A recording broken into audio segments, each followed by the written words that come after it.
সিগারেটের ক্ষতি সম্পর্কে সাম্প্রতিক গবেষণা প্রকাশ করেছে এক চমকপ্রদ তথ্য। একটি সিগারেট মানুষের জীবন থেকে কেড়ে নিচ্ছে ২০ মিনিট, যা অভিজ্ঞ ডাক্তারদের ধারণার চেয়েও বেশি। বিশ্লেষণে দেখা গেছে, একজন ধূমপায়ী যদি ১ জানুয়ারি থেকে ১০টি সিগারেট খাওয়া ছেড়ে দেন, তবে ৮ জানুয়ারির মধ্যে তিনি একটি পুরো দিন জীবনের ক্ষতি ঠেকাতে পারেন।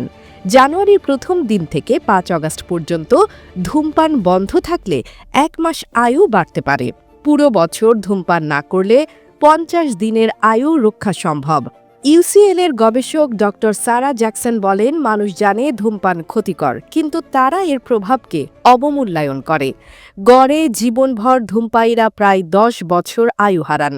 বিশ্বব্যাপী নানা রোগ ও মৃত্যুর প্রধান কারণ ধূমপান। দীর্ঘমেয়াদী ধূমপায়ীদের ২/৩ মৃত্যুর কারণ এটি।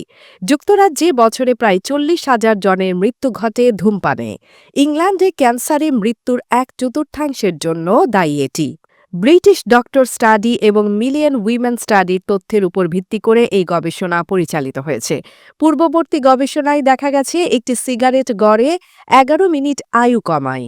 নতুন বিশ্লেষণে দেখা গেছে, পুরুষদের ১৭ মিনিট এবং নারীদের ২২ মিনিট আয়ু কমে। গবেষকরা জোর দিয়েছেন, আয়ু এবং স্বাস্থ্যের পূর্ণ সুবিধা পেতে ধূমপান পুরোপুরি ত্যাগ করা উচিত। প্রতিটি বয়সে ধূমপান বন্ধ করা উপকারী। ধূমপায়ীরা যত তাড়াতাড়ি এই ক্ষতিকর অভ্যাস ত্যাগ করেন, ততই তারা দীর্ঘ ও সুস্থ জীবনের আশা করতে পারেন। AB news desk report.